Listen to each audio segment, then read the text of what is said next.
Jet planes in the night sky with you. Bonjour les amis, j'espère que vous allez bien. Écoutez, je vais faire une vidéo aujourd'hui qui va nous parler de qu'est-ce qu'est le karma. Donc en fait, vous prenez, ça peut vous parler ou pas du tout, mais moi ça me parle. Donc peut-être que ça vous aiderait ou pas du tout par rapport à votre vie. Donc là, je pense que je ferai plusieurs vidéos par la suite. On va déjà commencer par le début et le reste, je vous ferai d'autres vidéos par la suite. Ici, nous avons l'introduction qui nous parle. Un voyage de milieu commence toujours par un premier pas. Lao Tzu. Voici un mot dont on croit saisir le sens sans pouvoir véritablement l'expliquer. Le karma. En Occident, certains le voient comme une fatalité immuable établie par les actions d'une vie intérieure. Il est aussi perçu comme un système de points permettant d'atteindre une meilleure existence dans une vie future. Mais qu'en est-il réellement? En fait, là, ce que je voulais, c'est vous lire ce livre et puis je ferai d'autres vidéos. Quand j'aurai fini ce bouquin, je ferai d'autres vidéos par rapport à d'autres karmas familiales, par rapport à ce qu'on a vécu dans d'autres vies, selon mon expérience et selon ce qu'on m'a montré. Ici, on nous dit qu'est-ce que le karma? Le mot karma en sanskrit signifie action. En prenant le sens originel et littéral du mot, celui-ci représente l'action sous toutes ses formes. Mais qu'est-ce que cela signifie réellement? Pour mieux comprendre, il faut savoir qu'il existe deux niveaux. Premier niveau, physique, ce que l'on voit. Deuxième niveau est vibratoire, ce que l'on ne voit pas. Le karma est une combinaison de ces deux paramètres. Quand les niveaux vibratoires et physiques sont réunis, c'est lorsque les pensées, les émotions et les intentions sont liées aux actes. Le karma d'une personne est donc le fruit de plusieurs actions passées, physiques et vibratoires, affectant le présent et l'avenir. Un instant mes amis, un instant. Désolée. Néanmoins, tous vos actes n'impactent pas forcément votre karma. Exemple, si vous poussez une porte et que, par l'inadvertance, elle heurte quelqu'un de l'autre côté, cela n'affectera en rien votre karma. En revanche, si vous poussez une porte avec l'intention de blesser une personne arrivant en face, dans ce cas, votre karma en sera affecté. Le plus important à comprendre ici est que sans une pensée, une émotion, une intention positive ou négative, la loi karmique n'agit pas. C'est donc bien l'intensité émotionnelle que l'on met dans un geste qui permet au karma d'entrer en jeu. Percevez-le comme un cumul d'énergie invisible dérivé de votre comportement. Le karma étant principalement une loi de causalité. Vous recevrez dans cette vie ou dans une autre ce que vous avez semé, que cela soit positif ou négatif. Avant de continuer, je vais vous raconter en fait, depuis ces derniers temps, pour ceux qui sont abonnés à ma chaîne, ils connaissent un peu ma vie, une partie de ma vie, par rapport à mon expérience de couple. Et je me suis dit, c'est pas possible d'avoir vécu tout ce que j'ai vécu dans ma relation.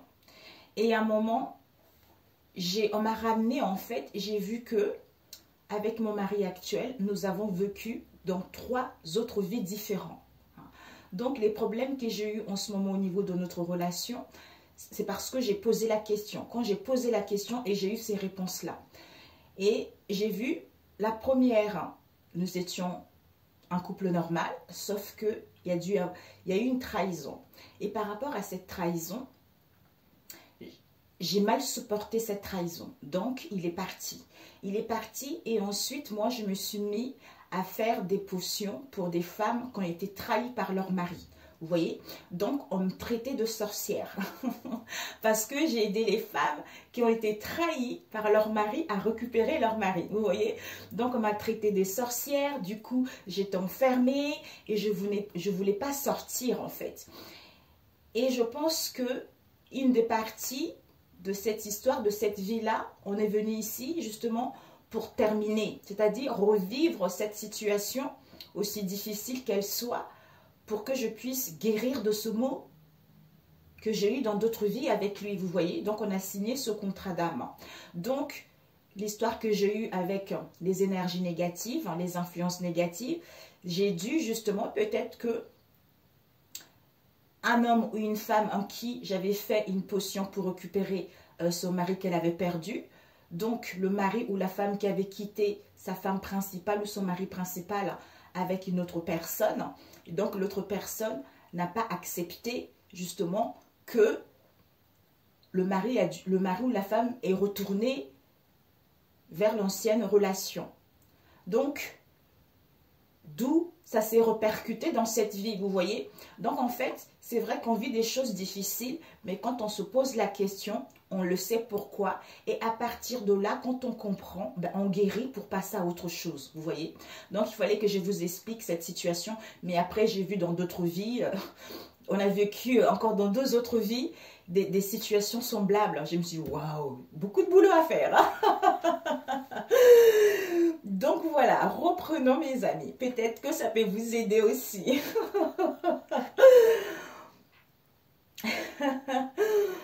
Alors, ok.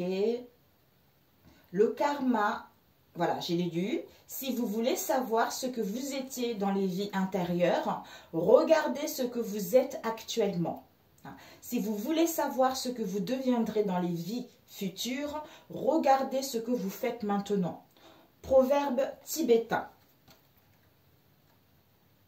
Donc du coup, le fait d'avoir compris cela, je suis beaucoup plus paisible, je suis beaucoup plus en harmonie avec moi-même. Et je suis moins en colère, je suis moins dans l'anxiété, je suis moins dans les tourments, à me questionner tout ça. Donc je me laisse vivre. Et comme c'était, en fait, comme on dit toujours, les réponses ne sont pas à l'extérieur de soi. Les réponses sont toujours à l'intérieur de soi. Donc, quand on pose des questions, quand on est recentré sur soi, on a des réponses automatiquement, mes amis, je vous assure. Je vous assure. Le cycle des renaissances. Lorsqu'on parle de karma, on pense également à la notion de renaissance. Même si dans notre culture populaire, il est lié à la réincarnation et aux vies intérieures, il n'est pas limité qu'à cela. En effet, vous pouvez renaître à n'importe quel moment de votre vie. Même si les enseignements disent que chaque vie humaine est déterminée par les actions de la précédente. Il est très important de reprendre possession de son pouvoir créateur. Mais oui, certes, vous êtes aujourd'hui le résultat de vos choix intérieurs. Mais ce que vous serez demain sera le résultat des choix que vous ferez aujourd'hui. C'est aussi cela qu'on appelle renaître.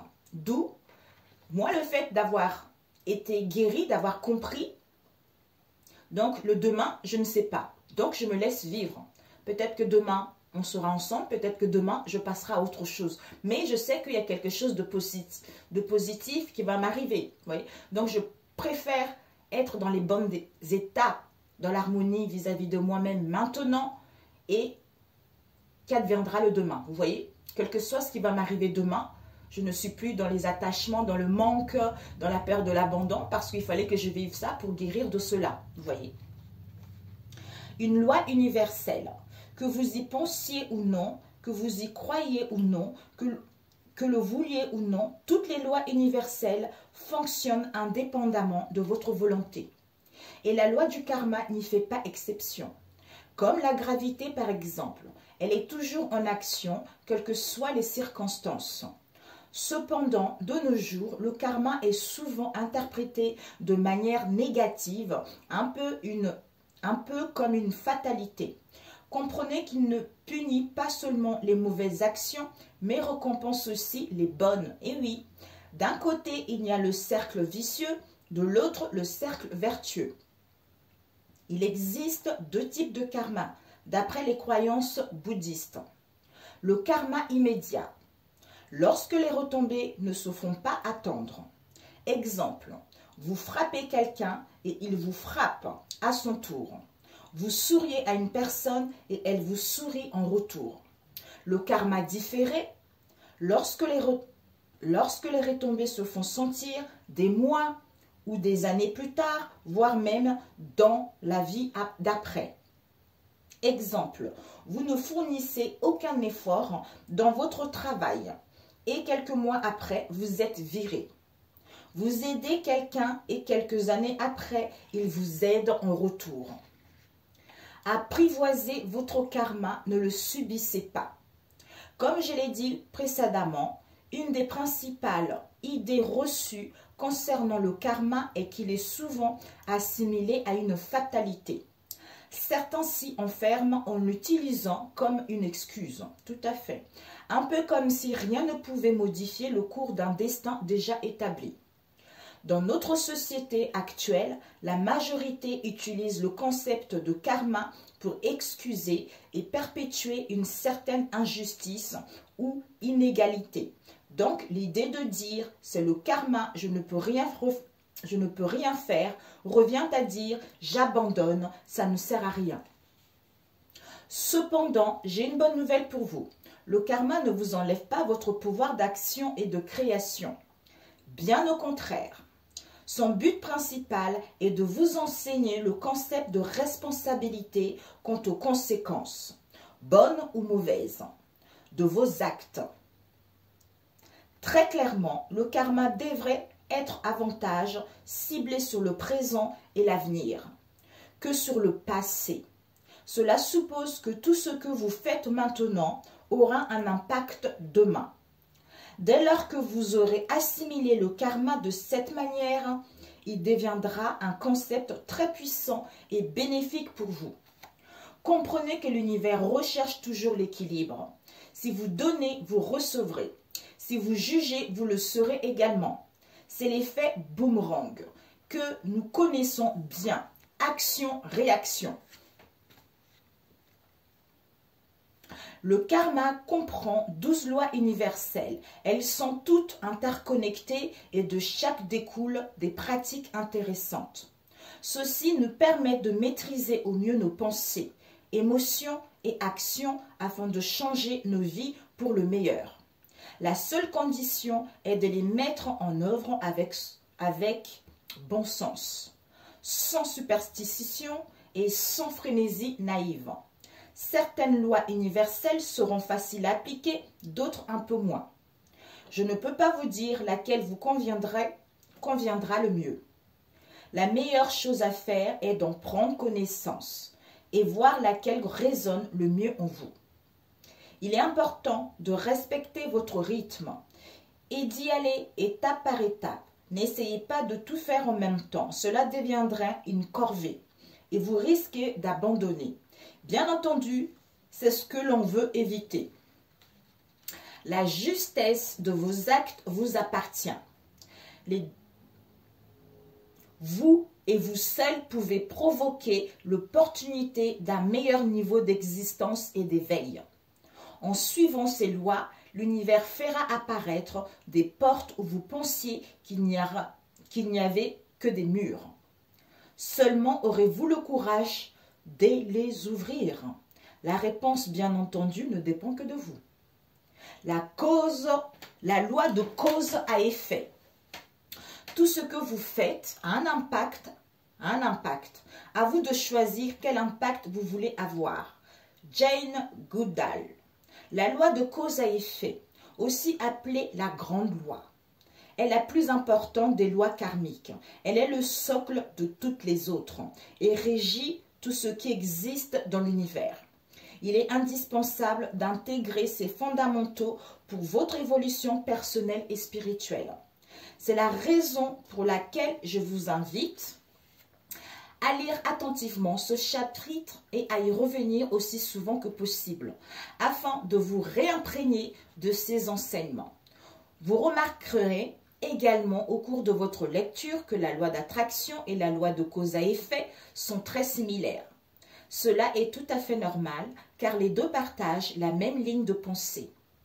Tout ce que vous envoyez dans l'univers vous sera rendu, que cela soit positif ou négatif. Soyez alignés. Pour faire simple, si vous souhaitez des manifestations positives dans votre vie, il vous faut les incarner à tous les niveaux, corps, âme, esprit. C'est ce que l'on appelle la trinité spirituelle. En d'autres termes, vous devez être aligné sur les trois choses. La première chose est la pensée, la deuxième chose est vos émotions et la troisième chose est vos actions. En effet, vos pensées créent des émotions qui engendrent vos actions. Prenons l'exemple de Marie. Les pensées. Il est tard. Le compagnon de Marie n'est toujours pas rentré et son téléphone ne répond pas. À partir de là, celle-ci commence à imaginer de multiples scénarios. Pourquoi son téléphone est-il éteint? Il est sans doute avec quelqu'un d'autre. Est-il en train de me tromper? Deuxième étape, les émotions. Au bout de quelques minutes, Marie commence à ressentir du doute, de l'agacement et de la colère, tellement qu'elle envisage une rupture avec son compagnon. La troisième étape, les actions. Le compagnon de Marie rentre enfin. Il n'a même pas eu le temps d'enlever ses chaussures que celle-ci, sans attendre, l'invective et l'insulte. Il lui explique qu'il est sorti en retard de son travail, a été pris dans les embouteillages et que son téléphone n'a tout simplement plus de batterie. Malgré ces explications, rien n'y fait. Comme dans les 4 accords Toltec, je ne fais pas de suppositions. Vous voyez comme quoi c'est vraiment nous-mêmes qui nous mettons des blocages et des barrières, mes amis. Une violente dispute éclate. Marie ne veut rien entendre et reste persuadée que son compagnon lui ment. Ce soir, ils resteront chacun dans leur coin et se coucheront sans s'adresser la parole. L'effet boule de neige. D'après vous, quelles répercussions cela aurait-il sur leur relation et même sur leur journée du lendemain, ainsi que sur les interactions qu'ils vivront au cours de cette journée? Cette petite histoire montre à quel point la loi de cause à effet est puissante et peut impacter un grand nombre de vies, mais surtout que tout part d'une simple pensée. Cette loi encourage donc réellement à prendre conscience de ce que l'on crée, que ce soit au niveau physique ou vibratoire, individuel ou collectif. N'oubliez pas, les pensées mènent aux émotions, les émotions mènent aux actions, et les actions mènent aux résultats. C'est ainsi que se crée le karma. Mais développons tout ceci au travers de quelques concepts qu'il est primordial d'aborder. La loi de la vibration. Si vous voulez trouver le secret de l'univers, pensez au terme d'énergie, de fréquence, d'information et de vibration. Nikola Tesla. Le premier concept qu'il vous faut comprendre est celui d'une loi fondamentale de l'univers, la loi de la vibration. Chaque chose existence de la plus grande étoile au plus petit grain de sable. C'est une énergie et l'énergie est dans un état constant de vibration. Des scientifiques comme Einstein ou encore Edison ont démontré ce fait. Chaque individu ou objet est constitué d'atomes et ces atomes vibrent. Chaque objet ou individu émet donc des vibrations. Votre cerveau donne un sens au vibratoire, un sens aux vibrations. Cela peut être difficile à y croire, étant donné que tout autour de nous paraît si solide. Si tout est énergie, pourquoi ne puis-je pas passer ma main à travers le clavier sur lequel j'écris ces lignes? La réponse se trouve dans le terme suivant, la fréquence. Votre subconscient est tellement puissant qu'il a regroupé toutes les vibrations autour de vous. Puis il a appris à les transposer dans votre réalité de manière à leur donner un sens. Réfléchissez-y un instant. Vous verrez, si vous le faites, mes amis, vous allez comprendre. Que sont les couleurs que vous percevez? Si vous avez été attentif en cours de sciences physiques, alors vous savez que la couleur est juste une vibration à une fréquence particulière. Si vous étiez distrait, vous pouvez retrouver un petit rappel de la leçon sur le site de l'Université de Paris. E-cours avec un s.univ-paris1.fr. Que sont les sons que vous entendez? Ce sont également des vibrations à une fréquence particulière, exprimées en hertz, que votre cerveau traduit dans le but de leur donner un sens. La perception de l'extérieur vient de l'intérieur. À partir de ces connaissances, on peut donc dire que votre réalité se trouve principalement dans votre tête. Il n'y a rien en dehors, même si l'on peut penser le contraire. D'ailleurs, des centaines d'études de recherche et de conférences ont été faites pour prouver ce point. L'idée est que vous ne pouvez pas expérimenter votre réalité sans la faire passer au préalable par le sas de votre conscience. Pour faire simple, votre perception de l'extérieur vient de l'intérieur. C'est dur, mes amis. Quand on se rend compte de ça, on se dit, ben, c'est pas possible. Même après avoir eu la preuve que tout autour de vous n'est que vibration, il est très difficile de s'emparer et d'assimiler cette information. Accepter cette idée est bien plus facile que d'y croire réellement. Afin de commencer à créer consciemment votre réalité, il faut tout d'abord comprendre et surtout croire que tout est énergie. Je sais qu'il y a quelques années, il y a 2 ans de ça, quand j'avais fait un voyage astral, et on m'avait justement montré, quand tu rencontres des soucis, quand tu rencontres des problèmes, tout est énergie. Donc on me montrait comment justement bouger cette énergie, comment créer des choses en fonction des énergies. Mais j'ai eu du mal à comprendre ça, j'ai eu du mal à assimiler en fait ce qu'on m'avait montré. Et au fur et à mesure, en me questionnant, c'est par là que j'ai pu savoir réellement ce qu'on essayait de me faire comprendre en fait. Qui se ressemble, s'assemble. Suivant le principe de la loi de la vibration, le deuxième concept à saisir est que les vibrations de fréquences similaires sont attirées l'une par l'autre. Pensez à 2 gouttes d'eau qui se déplacent lentement l'une vers l'autre. Que se passe-t-il lorsqu'elles se rapprochent? Elles s'attirent pour devenir une seule goutte d'eau au lieu de 2. Cela se produit car elles ont la même vibration. Maintenant, pensez au phénomène identique avec une goutte d'eau et une goutte d'huile. Peu importe quel point vous les rapprochez, elles ne fusionneront jamais. En effet, leurs vibrations sont différentes. Vous voyez, comme quoi, quand on nous dit notre état d'être aujourd'hui dépend de demain, c'est parce que si aujourd'hui, on est ancré dans ces problèmes d'argent, on est ancré dans les problèmes sentimentaux, on est ancré par rapport au souci du travail, ben en fait, on vibre tellement, puisqu'on le pense, vous voyez, on le pense, on le crée, on le vibre tellement fort que le futur de demain, ben on va vivre cela puisque on a tiré des choses similaires par rapport à ce qu'on a vécu aujourd'hui. D'où le demain, ça ne s'améliore pas, ainsi de suite en fait. Donc, telle est l'idée sur laquelle est basée la loi de cause à effet. Si vous voulez attirer quelque chose dans votre vie, commencez à vibrer à un niveau qui est en harmonie avec ce que vous désirez. Et ceci, mine de rien, est une énorme révélation. Prenez le contrôle de votre vie. Dans ce cas-ci, 1. Toutes les vibrations. 2. Les vibrations de fréquences similaires s'attirent mutuellement. 3. Vous avez la possibilité de contrôler votre vibration. Alors vous pouvez sans aucun doute orienter favorablement les conditions de votre vie. Notez, n'hésitez pas à revenir sur cette partie. Elle contient des notions très importantes qui représentent le socle sur lequel le karma se construit.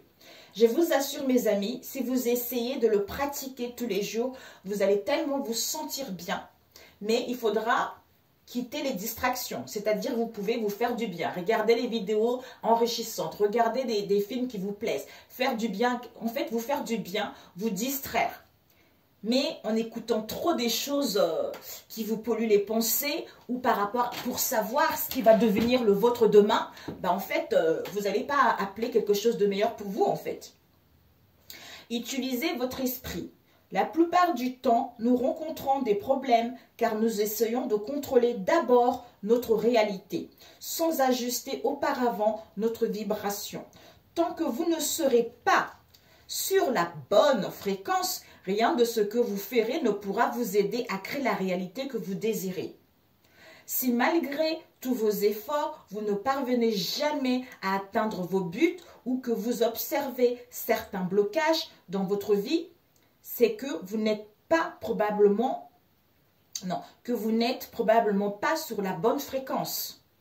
Un travail intérieur. À partir de là, le travail doit se faire avant tout à l'intérieur, dans notre tête. Une fois que vous aurez appris à conditionner votre esprit aux fréquences de vibration souhaitées, alors vous verrez se manifester dans votre réalité des opportunités qui vous permettront d'avancer. Après, il y a d'autres exceptions. Il y a d'autres exceptions. C'est vrai que ça ne pourra pas parler à tout le monde, mais il y a d'autres exceptions, des cas un peu lourds, avec tout ce qu'on a vu, les énergies négatives, tout ça. Mais ça, dans ce cas-là, il n'y a que des purifications, il n'y a que les prières qui peuvent vous aider justement en essayant de méditer. Parce que quand vous méditez, vraiment mes amis, je vous assure et je vous le parle en connaissance de cause. Parce que quand on vous met les énergies négatives, c'est pour que vous puissiez être dans la distraction. C'est pour que vous soyez dans l'anxiété. C'est pour que vous soyez enfermé, pour que vous soyez en colère. Alors que si vous vous dites « ok », si vous prenez conscience de cela, méditez. Quand vous méditez, mes amis, je vous assure, il y a un recentrage qui se fait automatiquement et personne ne peut venir empiéter dans vos énergies. Vous voyez, d'où le recentrage qui est nécessaire et vous êtes dans votre bulle de protection et vous êtes beaucoup plus à l'écoute de vous-même et des messages que l'univers, que Dieu vous envoie ou vos défunts vous envoient en fait. Vous voyez.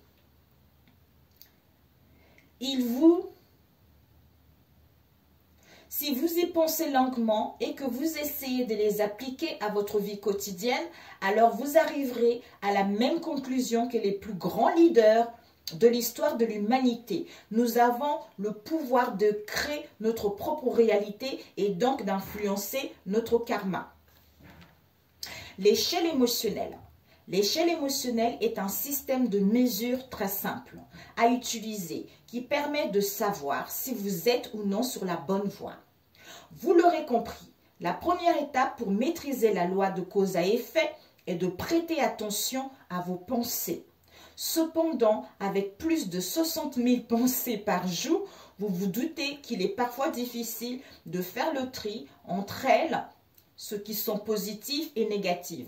Mais il y a une méthode plus simple, c'est tout simplement d'être attentif à vos émotions. Créateur ou victime. Cette échelle permet de savoir sur quelle fréquence on se positionne. Si vos émotions se trouvent dans la gamme positive, c'est que vous êtes sur la bonne voie et que vous créez un karma positif. Au contraire, si vos émotions se trouvent dans la gamme négative, alors vous devez changer quelque chose. C'est ce qui déterminera, entre autres, si vous créez votre vie ou si vous la subissez. Si tu n'es pas abonné à ma chaîne, tu verras que je fais des vidéos là-dessus pour que vous puissiez reprendre le contrôle de votre vie, pour que vous puissiez vous sentir bien. Ouais. Donc, j'en fais plusieurs, je donne plein de conseils là-dessus. Donc, les différentes émotions. Émotion positive qui est amour, paix, joie, gratitude, passion, bonheur, enthousiasme, courage, fierté, espoir, acceptation. Émotions négatives, ennui, agacement, inquiétude, blâme, critique, colère, haine, rancœur, culpabilité, honte et peur. Toutes les émotions sont positives. Cependant, même si le tableau est scindé en deux parties, émotions positives et négatives, essayez tout de même de vous rappeler qu'au final, toutes les émotions sont positives. Je m'explique. Une émotion négative a une utilité car elle sert de panneau indicateur pour vous montrer que vous n'êtes pas sur la bonne voie. Considérez donc cela comme un outil positif. Votre GPS interne. N'oubliez pas que vous êtes avant tout un être d'émotion et que ce sont elles qui guident réellement votre vie. On peut également comparer cette échelle émotionnelle à un GPS se trouvant à l'intérieur de nous. Si vous voyez que vous faites fausse route, reprenez tout simplement la bonne direction. Quelle vibration émettez-vous? Si vous avez pris la peine de lire jusqu'ici, alors vous avez compris que vos émotions émettent des vibrations et que les vibrations de fréquences similaires sont attirées l'une par l'autre. Donc, plus celle-ci est élevée, plus vous êtes en accord avec vous-même. C'est d'ailleurs en étant en totale harmonie avec soi que l'on est capable d'attirer de magnifiques opportunités permettant de changer sa vie et son karma pour le meilleur. Magnifique. Toutes les émotions sont positives. Une vibration élevée est principalement liée à l'amour. Vous voyez, quand on aime une personne, au début, quand on rencontre des gens, on vit l'amour, ça peut être l'amour de la famille, des amis, tout ça, mais l'amour en général, ça rend joyeux, donc ça hausse les vibrations. Il y a la paix, il y a la joie, il y a la gratitude, il y a le bonheur, la passion, l'enthousiasme, ça peut même être l'amour d'un travail, bien sûr. La fierté, l'espoir, l'acceptation, etc. Tandis qu'un faible niveau de vibration est surtout lié à la peur, la colère, la haine, le blâme, la critique, la rancœur, l'agacement, la culpabilité, la honte, l'inquiétude, l'ennui, etc. Il y a bien entendu des choses que vous pouvez faire pour augmenter votre vibration. Mais vous devez en premier lieu avoir une idée du niveau sur lequel vous êtes. L'échelle émotionnelle que nous avons vue précédemment permet d'avoir une première idée. Les signes suivants permettront de la confirmer. Les signes d'un faible niveau vibratoire. Vous avez l'impression de n'avoir aucune réelle direction ou de ne pas savoir où vous allez. Vous êtes bloqué et anxieux sur ce que l'avenir vous réserve. Vous essayez de refouler des sentiments néfastes tels que la jalousie, l'amertume, le ressentiment, mais vous sentez qu'intérieurement, ces émotions vous rongent profondément. Vous êtes bien physiquement, en bonne santé, mais vous vous sentez toujours fatigué, même après une longue nuit de sommeil. Vous ne savez pas vraiment ce que vous voulez dans votre vie ou quels sont vos buts majeurs. Vous ne vous souciez plus vraiment des personnes autour de vous. Vous vous sentez constamment coupable de quelque chose. Cela peut également être à un niveau inconscient.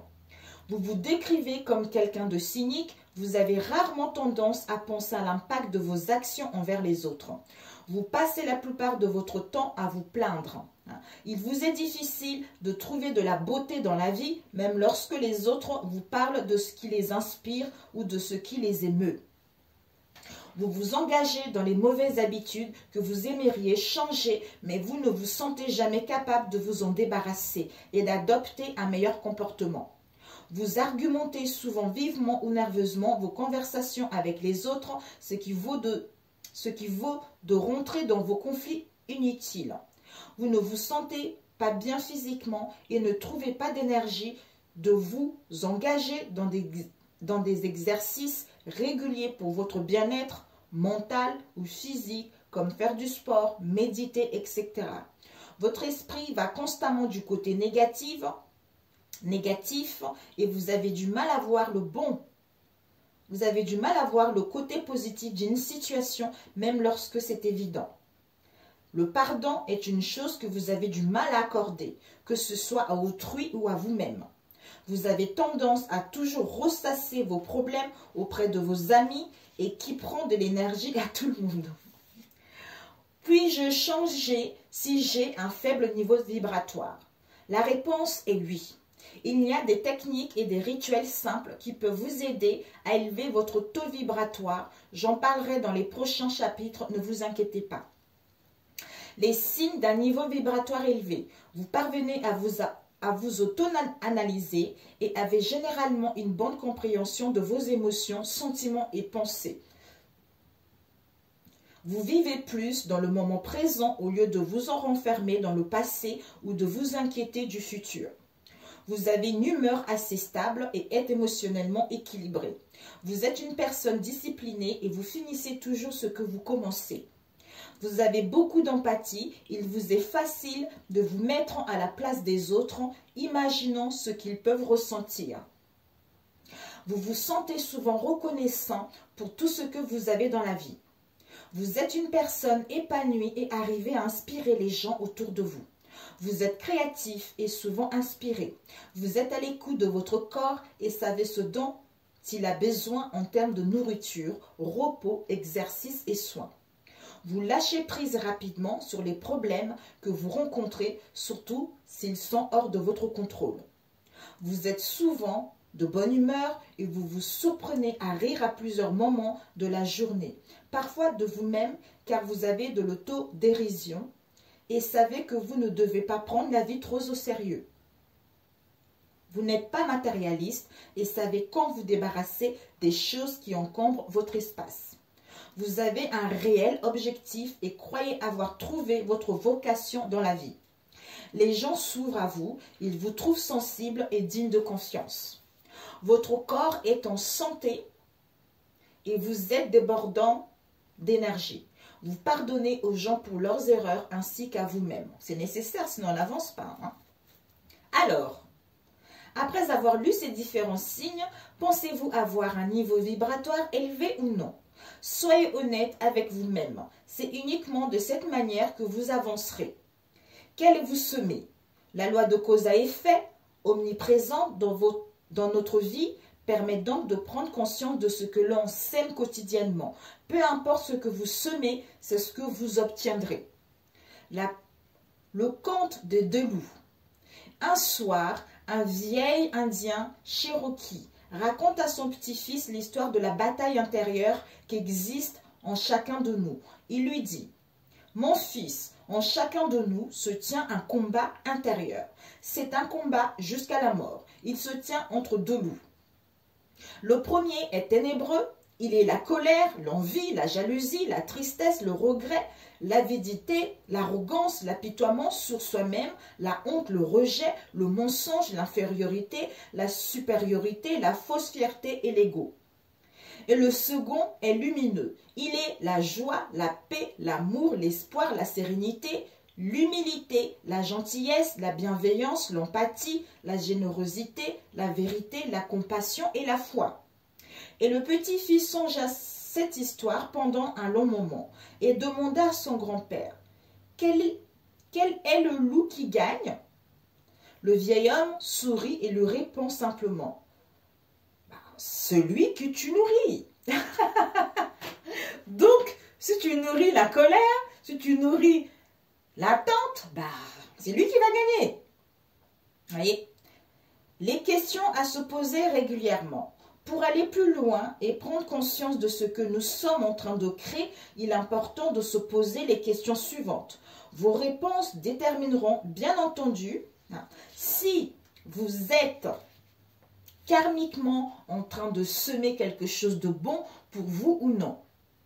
Quelles seront, alors la première, quelles seront les conséquences du choix que je vais faire? 2. Ce choix va-t-il apporter à moi et à autrui du bonheur et de l'épanouissement?